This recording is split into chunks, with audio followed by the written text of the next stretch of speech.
lives in Germany? No, my eldest brother. Oh, okay. Hi, everybody. This is Lisa with another class here on Verbling.com. This is going to be an English class. It's going to be a reading class. We have an article that I chose about abstract art.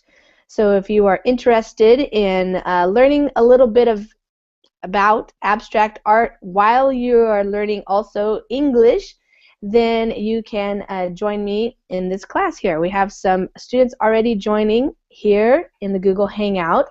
If you would like to join us to be able to read out loud and participate in this class, then just click on the Join Class button. Oops.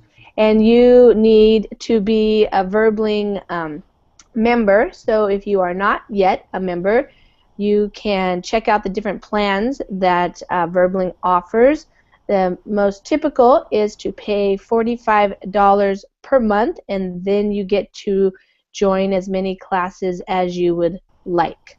So welcome, Nurel. How are you doing today?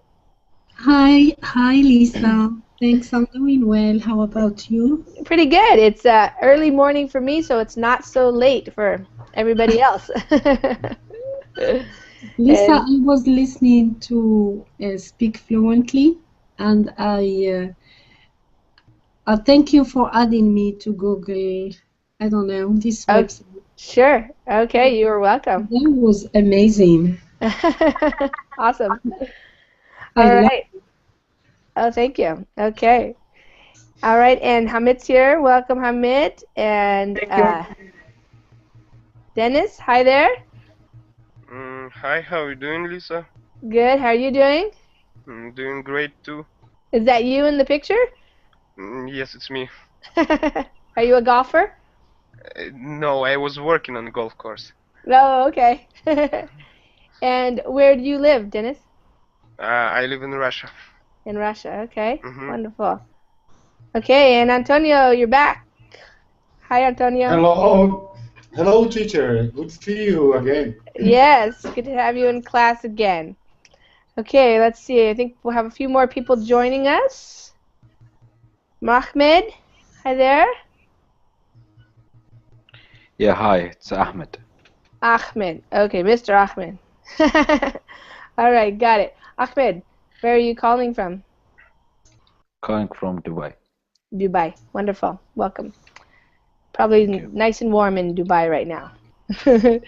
Yeah. Not like where I am. It's about, what was it? -6 Celsius, I think, is what it is. Nurel, what's the temperature like in Washington, D.C.? It is snowing. Oh, fun. Lisa, I'm not in the downtown Washington. Okay. I am. You see, next. How can I explain that? Do you know Virginia? Yes. Yes, it's there.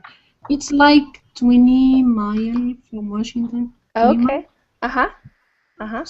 Yeah. What is the name of the actual town? Ashburn, Virginia.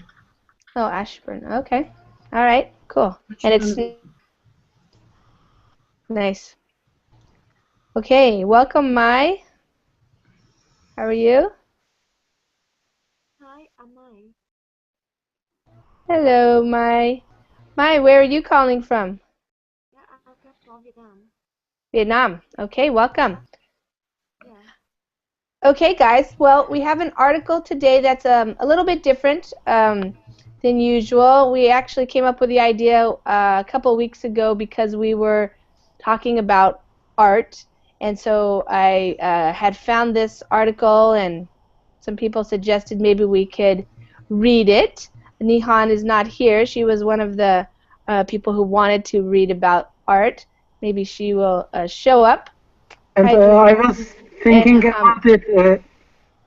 Yes, exactly. Because it is definitely Nihan's topic. Yes, right. More art. Yes. Yes.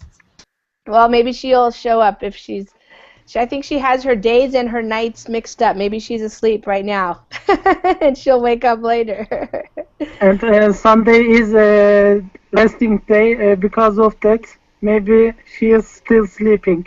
Yes, exactly. All right, well, we'll see. So you guys can open the link. It's in the Verbling chat. It's actually kind of long, so we'll see if we can get through the whole thing. But if we don't, it's a good start anyways. It has lots of vocabulary, not just about art, but just in general some good ways of talking about things.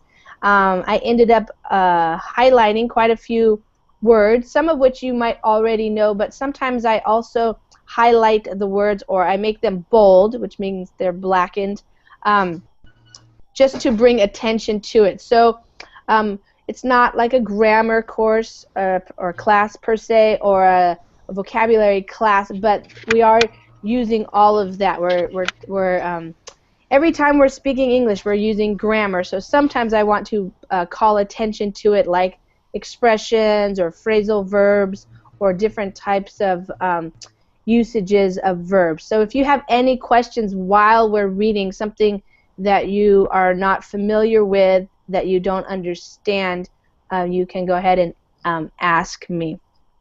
Hamid, your city is also a -6 degrees Celsius? Yes. Wow. Okay. Then we're similar here. I thought it's warm in Turkey. Yeah, not right now. It's usually pretty warm in California. I'm originally from California, so I have a lot of friends and family on my Facebook feed, and everybody is like freaking out because it's so cold there. They're not used to it. And it has even snowed in some places that it's not usual to get snow. So they're pretty cold right now. But we're used to it more up here in Washington, so we're not worried about it. And I imagine, Narelle, you're prepared for the snow with your warm coats and things. I get used to it. Yeah, you have to. Yes. Yeah. Okay. All right, here we go. So this is like a little course that I found on a blog about art. And so we were talking about art. I can't even remember what we were doing, but people were saying that it's kind of hard to understand abstract art. What does it mean? Why do people paint that way? It's hard to understand what the artist was wanting. You know, what do they want from us as the viewer? So let's read this and we'll see if we learn anything. Okay, Abstract Art 101. In the United States, in college, your first class is always like a 101 class. So undergraduate classes are in the 100s. Graduate classes are like in the 200s. So it's also kind of a fun phrase that we use. Anything we want to say, we can always say 101, and that means like it's a beginner course. So sometimes we talk about how there are no courses for parents. We need a parenting 101 class. So anytime you hear this, like, you know, chemistry 101 or something, it's a very beginner level course or class. All right, if you've ever been to a museum, a dinner party, or seen a Woody Allen movie, you've probably heard people discussing abstract art.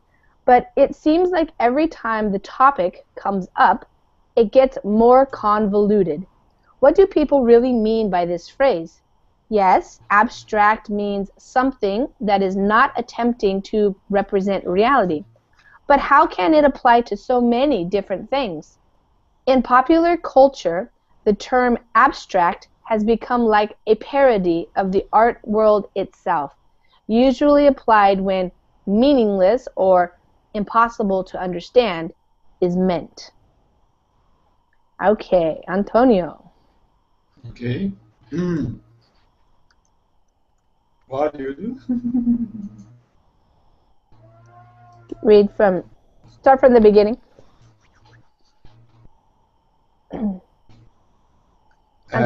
You can read from, you read the same thing that I just read. Okay. Yeah.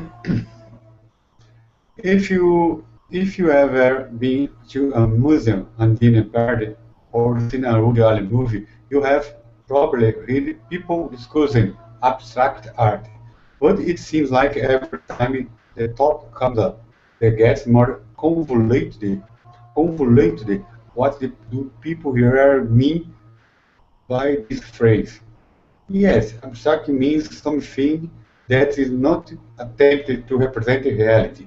But how can it apply to so many different things? In popular culture, the term abstract has become like a parody of art word itself, usually applied when meaningless or impossible to understand its meaning. Okay, so a couple of words here. But it seems like every time the topic, so the topic is the subject, so they're talking about the topic of abstract art. So every time it comes up, so that means if you're having dinner with somebody and somebody starts talking about abstract art, that is, we say it came up or it comes up. So every time somebody starts talking about it, this discussion about abstract art or the understanding of it gets more convoluted. So another word for convoluted is like confusing. So we get more confused, or it is more confusing every time we talk about it, because nobody really knows what they're talking about a lot of times. So abstract, the meaning of abstract is that it is not attempting to represent reality. So an abstract painting is not trying to paint the perfect real picture of a boy or a boat or a building.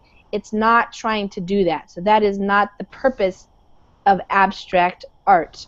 It is a parody. It's like a parody. A parody is when you make fun of something. So sometimes it's like it's the abstract art. Some people think it's just making fun of art anyways. And they especially describe something as abstract art when it seems like it's meaningless or it's impossible to understand. That's what is meant. To means that's the definition they give it. So if you're talking about, you see a painting and you have no idea what it's supposed to be about, you might say, oh, that's abstract art because it doesn't mean anything to you. Okay, and a couple of, yeah? Hello? Yeah, but abstract has another meaning. Doesn't mean summary or something. Maybe they meant summary here, or summary art or something. Yeah, we're gonna talk. It's gonna talk about different ones, but this is usually what people think. It's not the real meaning, but a lot of people think, they just say, oh, it must be abstract art because they don't know what it means. But of course, the artist does have some idea of what they're trying to do. For a couple of pronunciation things, let's see, what was this? Apply and applied here. So applied, and there was one more. I forgot which one. All right, well, we'll see. Abstract art doesn't have to be so unclear. There is a way to read an abstract painting just as there is to understand and interpret a more realistic painting. The history and progression of art through the ages illuminates the contemporary scene and provides a solid background from which to immerse yourself in seemingly incomprehensible works. And a basic understanding can take you a long way. Walking through an extremely simplified history of modern art is a good way to gain an understanding of abstraction as a cohesive movement. Here's about 300 years of art history crunched down into the basic facts, with obvious simplifications and omissions. Okay. Dennis? Yeah, I can start, right? Yes. Abstract art doesn't have to be so unclear. There is a way to read an abstract painting just as there is to understand and interpret a more realistic painting. The history and progression of art through ages illuminates the contemporary scene and provides a solid background from which to immerse yourself in seemingly incomprehensible works, and a basic understanding can take you a long way. Walking through an extremely simplified history of modern art is a good way to gain an understanding of abstraction as a cohesive movement. Here is about 300 years of history crunched down into the basic facts, without obvious simplifications and omissions. Okay, good. So they put this read in the quotes here because you don't really read art. You look at it, but the idea is to interpret it or to understand. So there is a way to try to understand it. Let's see, the history and progression of art. So think of the word progress. To progress means how things happen one after the other. So art has a history, and it has been progressing throughout history. So it has been changing and maturing, we could say, but also changing. And so let's see, so the history and progression of art through the ages, so over time, illuminates or shows us. To illuminate something means to put light on it or to make it more understandable. And so contemporary means what's happening nowadays. So when we look back at the history of art, perhaps we can understand better what is happening in our contemporary art scene, so the modern art world. And this provides a solid background. The background is the history. So we can look back at the history, and that's what he's going to do in this article here, is show us kind of the progression. What happened first, then what happened, then what happened. And this will help us understand things better. If something is incomprehensible, it is not understandable. You can't understand it. So sometimes we look at art and we do not understand it. We don't comprehend it.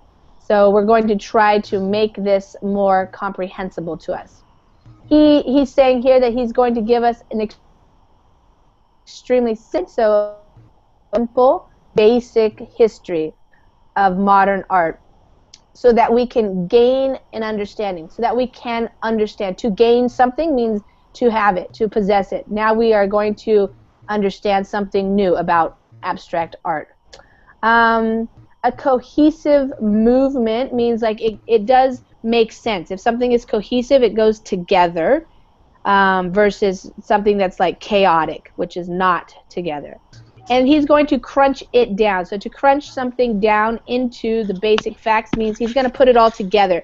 So of course we don't have time to study 300 years. He's just going to basically put it all together in a very simplified package for us. So it's obviously very simplified, very easy, and he's going to have some omissions. That means he is going to omit is the verb. To omit means to leave stuff out. So we are not going to know everything. We're going to know the basics. So there's something called realism, and this is an example of realism. Virtually all visual art was completely representational until the mid to late 19th century. In fact, most great painters' ambition was to create such perfect illusions of reality that any trace of their own work was invisible.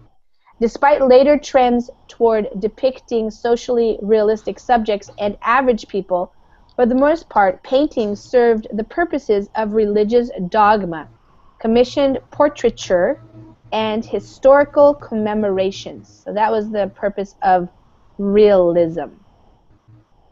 Okay, Hamid? Okay, realism.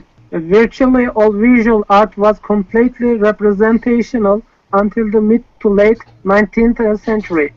In fact, most great painters' ambition was to create such perfect illusions of reality that any trace of their own work was invisible. Despite later trends towards depicting socially realistic subjects and average people, for the most... Can you scroll down? Yeah. For the most part, painting served to purposes of religious dogma, commissioned portraiture, and historical commemorations. So virtually all, so that means almost all or basically all of visual art, so that means paintings and things, they were representational. That means they tried to really paint like the human body. They wanted it to look real. Mountains, furniture, drapes, hats, everything they wanted, they tried to make it look real, to represent something real. That was their ambition. If your ambition, what we talk about with ambition is that's what you're trying to do. So as a painter, you had great ambition to create something that looked real. So it gave us an illusion of reality. And we didn't want to see any trace, that means any little portion of their own work. We didn't want to see the brush strokes or anything like personal from the artist. We only wanted to see a real representation, kind of like maybe a photograph today. So the trends, that means like what was popular. So what was popular then was to depict or to show realistic subjects. To depict something means to show. And basically all we had was paintings that were religious dogma. Dogma means the basically what the religion says. What are the beliefs of the religion? So stories from the Bible, for example, were popular. Also, what was popular were commissioned portraiture. So that means like wealthy people would commission or pay an artist to make portraits of them or their families. So that's why if you go to Europe and you see in the museums there are lots of portraits of kings, queens, noblemen, children, things like that. And also historical commemorations. A commemoration is like a memory. So we want to celebrate, this is a historical commemoration right here, something, a historical time period that is being remembered in a painting. So that's what the realism was really doing. And then came Impressionism. Originally coined means called, originally coined after a critic insulted Claude Monet's skill level as only capable of a mere impression of a sunrise.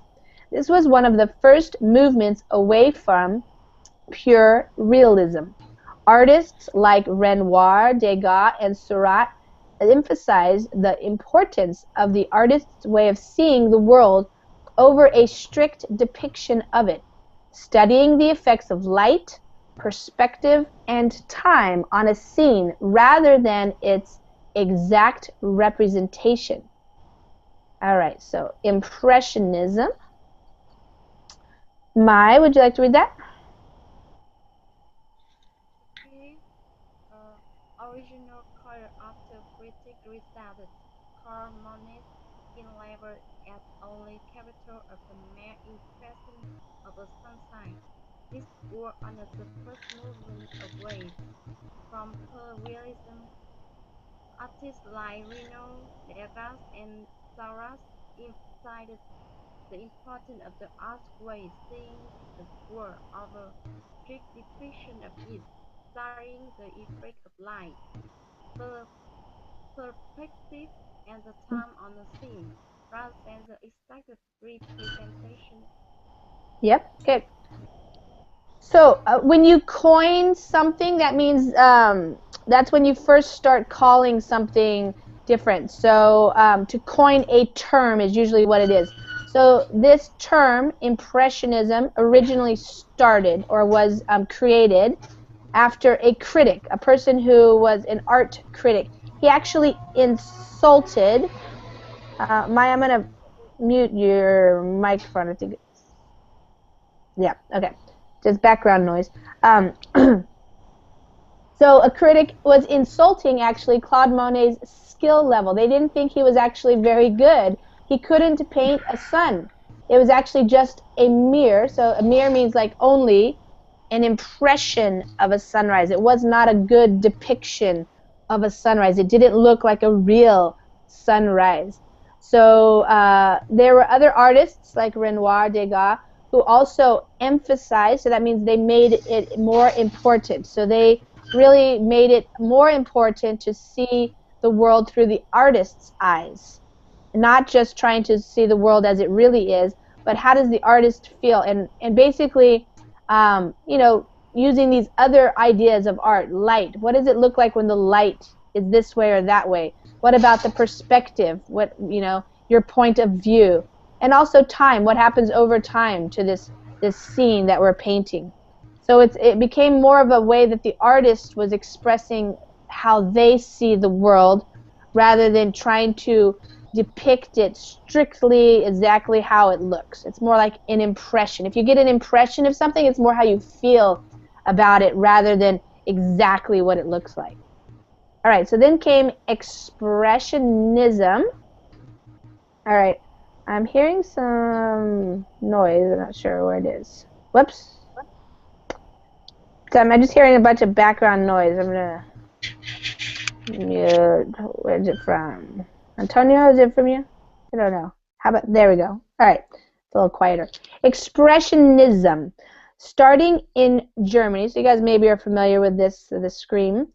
Starting in Germany at the beginning of the 20th century, a set of artists around the world, including Edvard Munch, Marc Chagall, and Paul Klee, began infusing their paintings with explicit moods and emotions. The goal of painting became to depict mindset of the artist at the time of painting a scene, sometimes completely separated from reality. Expressionism was one of the first iterations of a movement toward the deliberate revelation of brushstrokes and an intentionally painterly method. All right, that's what Expressionism is about. So, Ahmed, why don't you read that for us, please? I muted you, so you have to unmute your mic now. Sorry. There you go. Okay. Expressionism. Starting in Germany at the beginning of 20th century, a set of artists around the world, including Edvard Munch, Marc Chagall, and Paul Klee, began infusing their paintings with explicit moods and emotions. The goal of painting became to depict mindset of the artist at the same time of painting a scene, sometimes completely separated from reality. Expressionism was one of the first iterations of a movement towards the deliberate revelation of brushstrokes and an intentionally painterly method. Mm-hmm. Okay, so this is your example right here. So when we read these words, think of what you're looking at here. So it's infusing. That means when you infuse something, it means you put in. So these artists were putting into their paintings explicit moods. So it's very easy to see what kind of mood. Explicit is very noticeable. They're trying to make like a point. That's not trying to be subtle or secret or implicit. It's very explicit. So they put their emotions into the scene that they're painting. And instead of depicting like a realistic picture or even an impression, it's more like talking about the mindset. So the painting is revealing how the artist is thinking or what they're thinking of or how they're feeling at the time of the painting. So it is sometimes completely separated from reality. So it's not even trying to really, this gives you kind of an idea of maybe being on like a pier, there's some water, but really what's more apparent is the emotion that the artist is trying to get the person who's looking at that piece of art, the viewer, to feel or to understand how the artist is feeling. Also, iteration, this word is iterations. It means one of the first iterations, so one of the first examples of the movement this was the artists were moving away from. So as you can see here, you don't really notice the paint strokes or the brush strokes very much. Here you see a little bit. You can kind of tell where they put paint on, but now it's more obvious where you see the brush, where the artist used the brush. That's called the brush stroke. When you stroke the canvas with the brush, with the paint, you can kind of see it more there. So that's a more a revelation, a showing of the brush strokes. This has been intentional, so they want you to know that somebody has painted this. So it's not trying to look like a realistic photograph or something. It's actually, you want to know that it is a painting. And so that's why that's the style there. Lots of large brush strokes.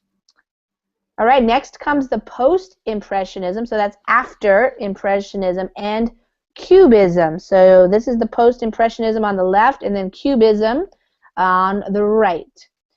As the 20th century progressed, the inclusion of the artist's perspective and alternative ways of seeing led to movements such as Cubism, founded by Pablo Picasso, as an attempt to show objects and scenes in the way that the human mind perceives them.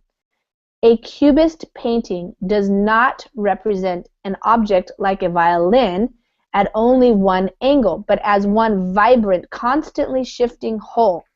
Similarly, post-impressionist painters such as Paul Cézanne took the ideas of impressionist artists one step further by moving closer to abstraction, intentionally distorting color and shape for the sake of more truthful representations of the world as they saw it. All right, so we have the post-impressionism and Cubism. Dwayne?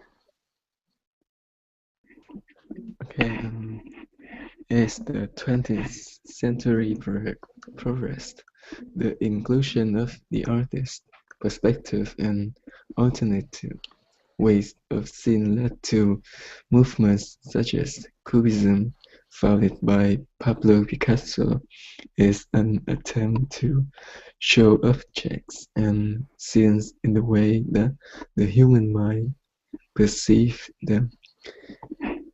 A Cubist painting does not represent an object like a violin at only one angle, but is one vibrant, constantly shifting whole. Similarly, post-impressionist painters such as Paul Cézanne took the ideas of impressionist artists one step further by moving closer to abstraction, intentionally distorting color and shape for the sake of more truthful representations of the world as they saw it. Mm-hmm. Good. So as the 20th century progressed or continued, the inclusion of the artist's perspective. So now we get to see what the artist thinks about something. So it's their point of view. So for example, this Pablo Picasso, this is his point of view, what it looks like to him, these different shapes. It's not like just one thing, like you just see, you know, a human body or something in one view. You get lots of different perspectives. And so that's showing what the artist is thinking. So Pablo Picasso, what he wanted to do, he attempted to show. So to attempt to do something, or to be an attempt at something, or to show something, it means he's trying. If you attempt to do something, you try to do it. So he tried to show objects and scenes in the way that the human mind perceives them. So the way he sees them, the way it looks like. And it's not just from one angle. So the violin is being depicted from lots of different angles. So it looks like it's in motion instead of being very still. So this gives it it allows it to be more vibrant, more alive, and constantly, always shifting. So it's always changing, so it looks more alive in the painting. Other post-impressionist painters like Paul Cézanne, what they were doing was intentionally, when you do something intentionally, it means on purpose, you want to do that, and he's messing up the colors, distorting them, he's changing the colors, and the reason why, for the sake of, so that's the reason, for the sake of more truthful representation. So they're trying to be more truthful about what it actually looks like, feels like to them. So they are doing things on purpose or intentionally to make the viewer have that same experience. So it doesn't look completely real. It has more like impressions, and maybe the colors are different. They're not the real colors that you would see, but they're from in your mind how things change depending on the light, for example. Surrealism is another one. As artists continued to favor a different sense of accuracy in representation, further movements sprung up throughout the middle of the 20th century.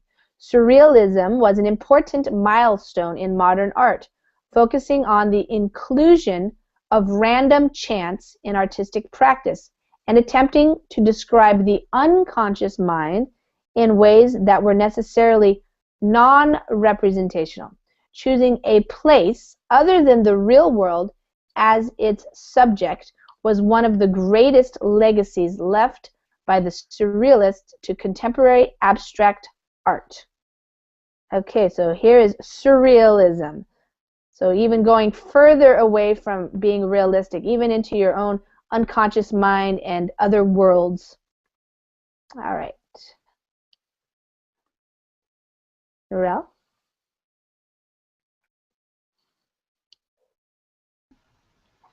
Surrealism.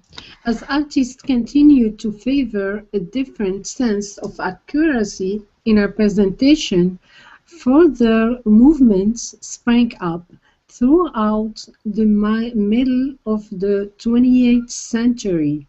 Surrealism was an important milestone in modern art, focusing on the inclusion of a random chance in artistic practice and attempting to describe the unconscious mind in ways that were necessarily non-representational, choosing a place other than the real world as its subject was one of the greatest legacies left by the Surrealists to contemporary abstract art. So this artist here, Salvador Dali, was one of the more famous Surrealist artists. And so it says here, as artists continue to favor, so if you favor something over the other one, that's what you prefer. So artists are preferring a different sense of accuracy. So they're not concerned so much about what it looks like in real life. Now they're doing something different. They're representing, that's the verb, to represent, something different, something in our unconscious mind, like he says here. So it's kind of like a dream world. And to spring up, this is in the past tense, it sprung up, so it means it came about.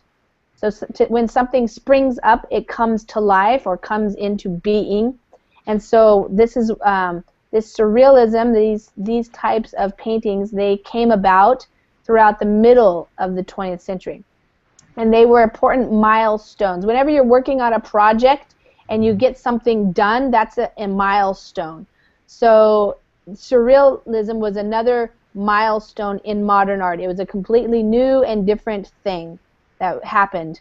And they included random chance. So as you can see in this, it's like kind of a chance, like this is time, and you know, the watches don't really do this. So the artist is using his or her own mind to create something completely different and new, not just looking at something like a bowl of fruit and trying to paint it. So even distorting the way things look, their shapes, their colors, and it looks like very non-representational. Sometimes you might not even be understanding what they're trying to paint. What is that? Is that a clock? Is it a watch? What, what is this? And if you leave a legacy, that means like what you're known for. So they're let me read this again. Choosing a place other than the real world, so something like the dream world or something, as the subject, so the thing that you are painting, that right there, what they did was their greatest legacy. So they busted out of the realistic type of art that was so popular for so long. And then this led people to even more abstract expressions. All right, so then comes abstract expressionism. By the second half of the 20th century, art was transforming, so it was changing rapidly. A group of New York artists, including Jackson Pollock, Dutch-born William de Kooning, and Franz Klein, began to push the boundaries of previous movements by focusing on the paint itself as their subject. Large-scale canvases became about the action of painting. The canvas was meant to be the remnant of an artist's specific interaction with materials. Abstract expressionism paintings can have that. My kindergartner could have drawn that quality to the untrained eye, but the very intentional approaches of these artists and their tortured personal lives reveal very real artistic contemplations. Okay, lots of words in here. Okay, hi there, you just joined us. Puck? Hi there. You're probably from Vietnam, and I'm probably saying your name wrong. Do you want to read? Yes, okay. Thank you. I'm come from Vietnam. Yeah, how do I say your name? My name is Phúc. Okay. P-R-S-U-C. Okay. Great. Well, thanks for joining us, and you came just in time to read. So you can read that part. Okay, thank you.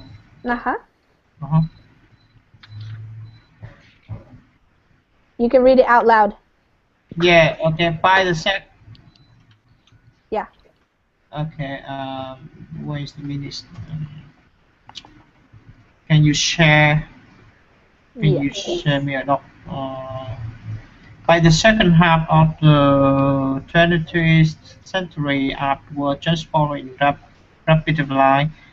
A group of the New York artists, including Jackson Pollock, Dutch-born William de Kooning, and Frank Klein, began to put the boundaries of previous movements by focusing on the paint itself as the subject.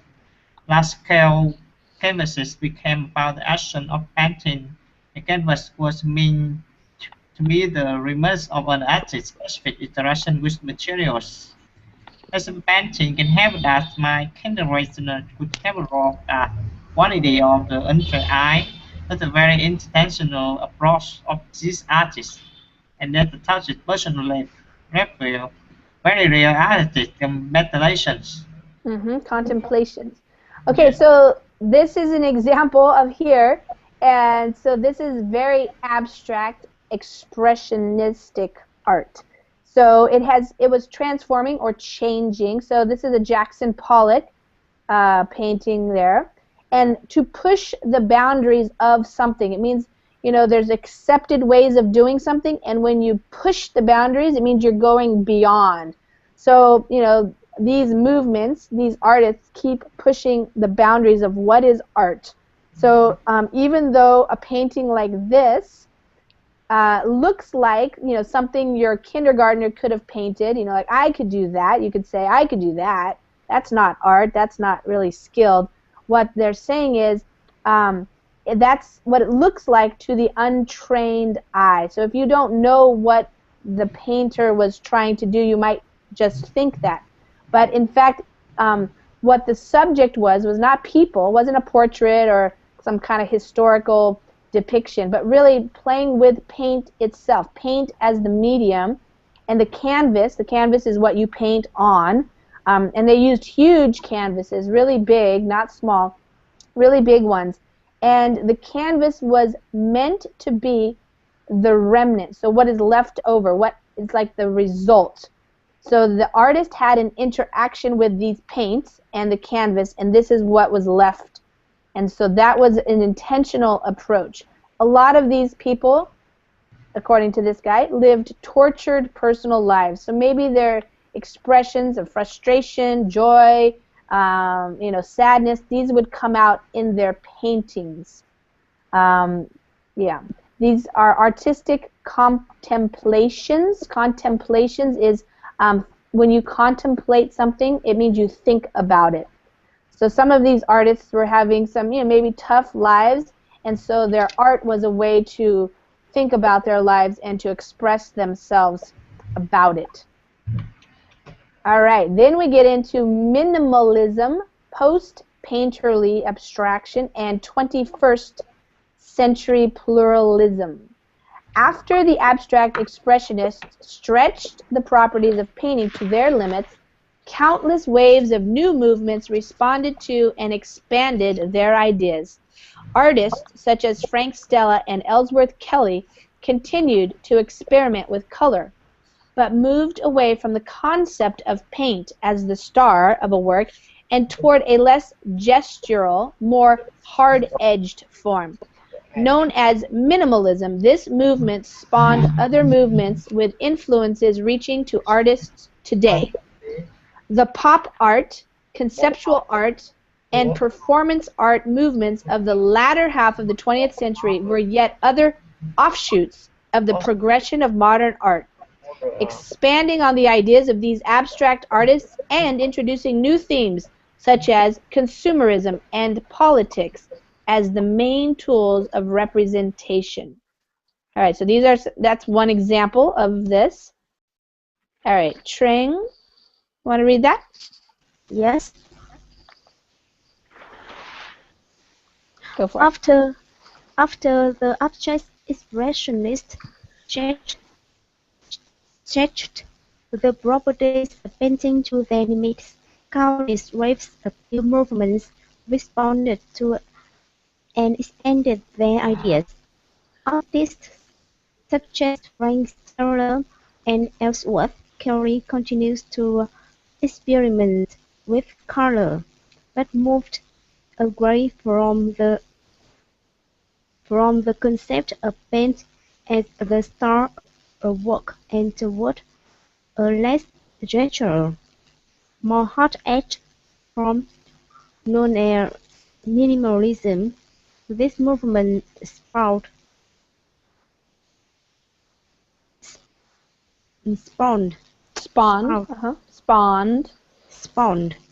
other movements with influences reaching to artists today.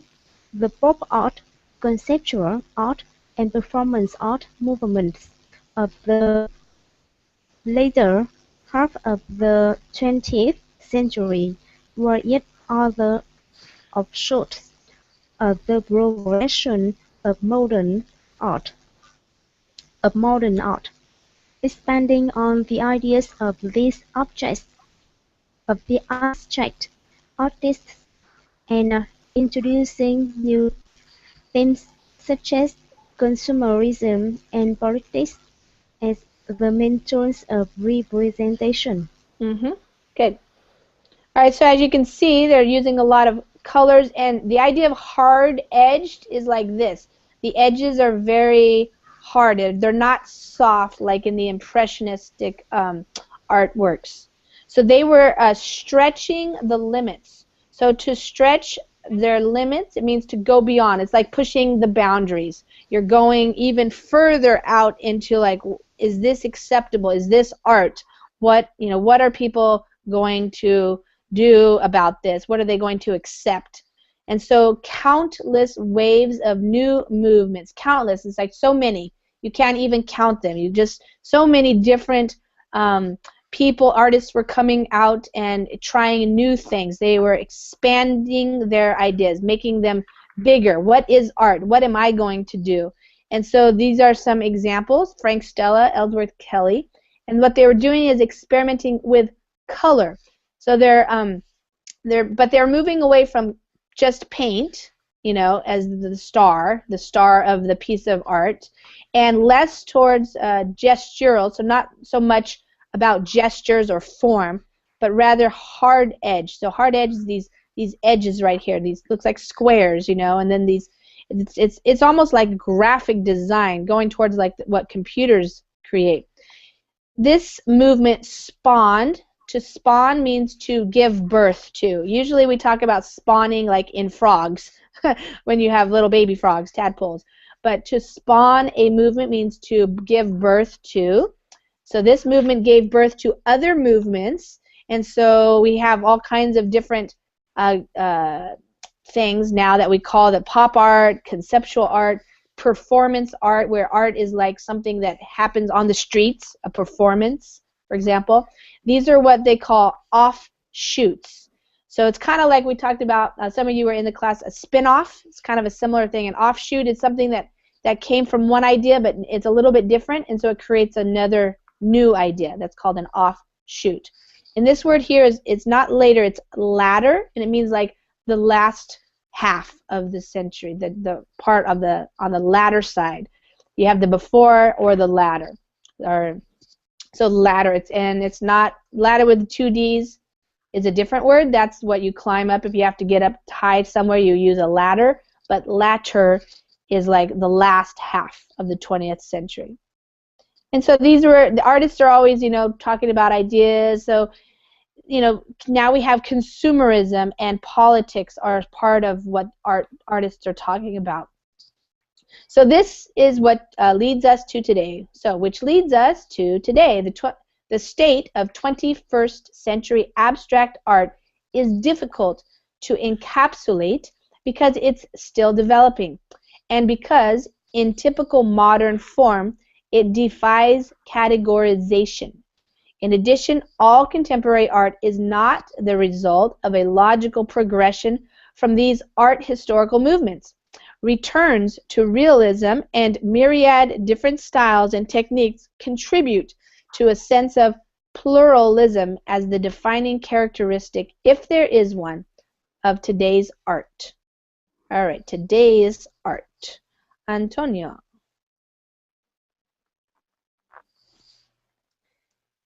Your microphone is muted. Okay, which leads us today. The state of 21st century abstract art is difficult to encapsulate because it's still developed and because in typical modern form it defies categorization. In addition, all contemporary art is not the result of logical progression from this art historical movement. Return to realism and myriad different styles and techniques contribute to sense of pluralism as the defining characteristic there is of today's art. Yes. So today, what are we talking about? New art, contemporary art. It's difficult to encapsulate, so that means you can't just put it all in one category because it's still developing. People are still creating art. We're living right now. And it defies categorization. If it defies, it means it doesn't allow itself to be categorized. It is not easy to categorize or to put into different categories. If anything, it talks about pluralism. Pluralism is like everything, it includes everything. So the defining characteristic, if there is one, is pluralism. And maybe there isn't one really. So it's hard to define or to describe modern day art. What is it? Why is it like it is? Maybe they can do that in the next 20 years or something, looking back. So the ways of reading. With a basic idea of the history of abstract art, you can apply a method to every painting you see. So when you're faced with a what the heck am I looking at piece, you'll know where to begin. When looking at any artwork, most people's first question tends to be, what is this about? That's a good place to start, but it won't take you very far when looking at an abstract work, unless you're willing to think more creatively. With abstract painting, the piece can be about the paint on the canvas, as with abstract expressionism. It can be about the process of painting for an artist personally. It can even be about the meaning of abstract art itself. Okay, ways of reading. Dennis. With a basic idea of the history of abstract art, you can apply a method to every painting you see. So when you're faced with what the heck am I looking at piece, you'll know where to begin. When looking at any artwork, most people's first questions tends to be, what is this about? And that's a good place to start, but it won't take you very far when looking at an abstract work unless you are willing to think more creatively. With abstract painting, the piece can be about the paint on the canvas, as with abstract expressionism. It can be about the process of painting for an artist. Personally, it can even be about the meaning of abstract art itself. Does the painting convey a mood state or atmosphere, like an expressionist painting? What does it prompt you to think about? Are you confronted with a particular color or shape? How does what you're looking at make you feel? These are all surefire points of excavation. Begin with asking yourself these kinds of questions, and you'll find the answers a lot less mysterious. Hamid? Yes, does the painting convey a mood state or atmosphere like an expressionist painting? What does it prompt you to think about? Are you confronted with a particular color or shape? How does what you are looking at make you feel? These are all surefire pointings of excavation. Begin with asking yourself these kinds of questions, and you'll find the answers a lot less mysterious. Mysterious, yeah. Mysterious. Yeah, so basically you might want to ask yourself, what does it make you feel like? What is the mood? What does it make you think about? You know, what about these colors, these shapes? The painting, like this one. What does it make you feel? What is it about the paint? When applying these historical and analytical methods to taking in art, lingering doubts about certainty and doing it right may surface. At times like these, a little research can always be helpful, even if that just means reading the descriptions of a piece on a museum wall or consulting a gallerist about their featured artist. It can be so interesting to know the artist's or curator's ideas behind a piece.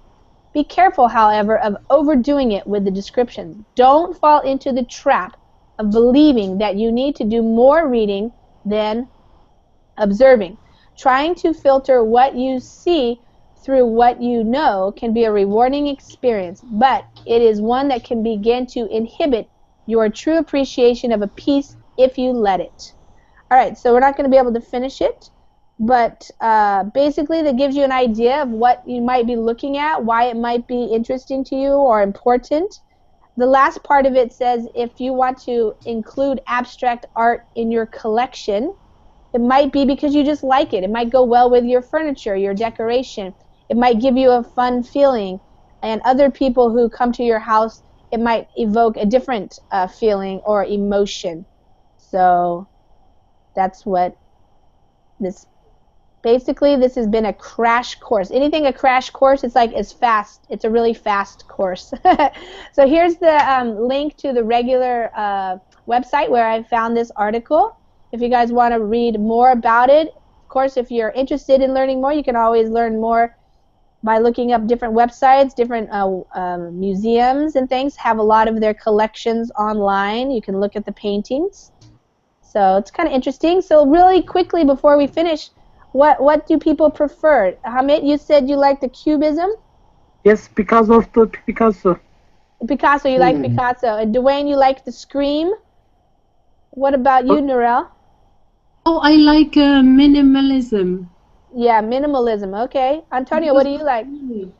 Money. I like abstract art because it's two ways to make it. If you don't know make art, make abstract art. Yes, that's one way of doing it. Okay, good, you guys. Well, thanks for coming to the reading class. Hopefully you learned some new words in English, some new phrases perhaps, and you got to practice your pronunciation.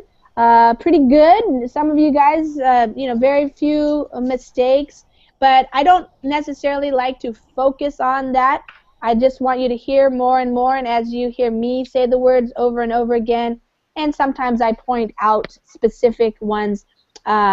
If those words are new to you, it's going to take you a couple of times anyway to hear it said the right way for you to produce the correct sound. But that's pretty good. Interesting. It makes something new and different, not just about the news. So, okay, guys, I'm going to do a game in the next hour. It's a 20 questions game. It's fun. It's a good way to have some fun with your other classmates, and also practice your questioning skills. So how to create good questions. Being able to say questions correctly is a good way to keep a conversation going with a native speaker. Okay? All right, guys. Thanks for coming. Thank you. Thank See you. you. See ya. Yeah. So what is the name of the actual town? Ashburn, Virginia. Oh, Ashburn. Okay. All right. Cool. And it's nice. Okay. Welcome, Mai. How are you? Hi, am I? Hello, Mai. Mai, where are you calling from? Yeah, I'm from Vietnam. Vietnam. Okay, welcome. Yeah. Okay, guys. Well, we have an article today that's a little bit different than usual. We actually came up with the idea a couple weeks ago because we were talking about art, and so I had found this article, and some people suggested maybe we could read it. Nihan is not here. She was one of the people who wanted to read about art. Maybe she will show up. And I was thinking about it. Yes, exactly. Because it is definitely Nihan's topic. Yes, right. More art. Yes. Yes. Lives in Germany? No, my eldest brother. Oh, okay. Hi, everybody. This is Lisa with another class here on Verbling.com. This is going to be an English class. It's going to be a reading class. We have an article that I chose about abstract art. So if you are interested in learning a little bit about abstract art while you are learning also English, then you can join me in this class here. We have some students already joining here in the Google Hangout. If you would like to join us to be able to read out loud and participate in this class, then just click on the Join Class button. Oops. And you need to be a Verbling member. So if you are not yet a member, you can check out the different plans that Verbling offers. The most typical is to pay $45 per month, and then you get to join as many classes as you would like. So welcome, Nurel. How are you? Yes, good to have you in class again. Okay, let's see. I think we'll have a few more people joining us. Mahmed, hi there. Yeah, hi, it's Ahmed. Ahmed. Okay, Mr. Ahmed. All right, got it. Ahmed, where are you calling from? Calling from Dubai. Dubai. Wonderful. Welcome. Probably nice and warm in Dubai right now. Yeah. Not like where I am. It's about, what was it? -6 Celsius, I think, is what it is. Nurel, what's the temperature like in Washington, D.C.? It is snowing. Oh, fun. Lisa, I'm not in the downtown Washington. Okay. I am. You see, next. How can I explain that? Do you know Virginia? Yes. Yes, it's there. It's like 20 miles from Washington. 20 miles. Okay. Uh-huh. Uh-huh.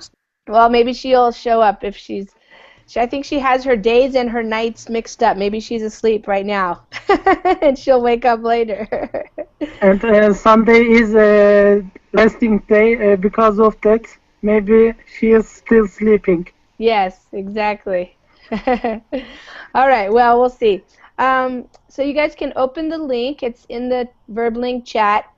It's actually kind of long, so we'll see if we can get through the whole thing. But if we don't, it's a good start anyways. It has lots of vocabulary, not just about art, but just in general some good ways of talking about things. I ended up highlighting quite a few words, some of which you might already know, but sometimes I also highlight the words, or I make them bold, which means they're blackened, just to bring attention to it. So it's not like a grammar course or class per se, or a vocabulary class, but we are using all of that. We're every time we're speaking English, we're using grammar. So sometimes I want to call attention to doing today. Hi, Lisa. Thanks, I'm doing well. How about you? Pretty good. It's early morning for me, so it's not so late for everybody else. Lisa, I was listening to Speak Fluently, and I thank you for adding me to Google. I don't know, this website. Sure. Okay, you are welcome. That was amazing. Awesome. All right. Oh, thank you. Okay. All right, and Hamit's here. Welcome, Hamit. And Dennis, hi there. Hi, how are you doing, Lisa? Good. How are you doing? I'm doing great too. Is that you in the picture? Yes, it's me. Are you a golfer? No, I was working on a golf course. Oh, okay. And where do you live, Dennis? I live in Russia. In Russia. Okay. Wonderful. Okay, and Antonio, you're back. Hi, Antonio. Hello. Hello, teacher. Good to see you again.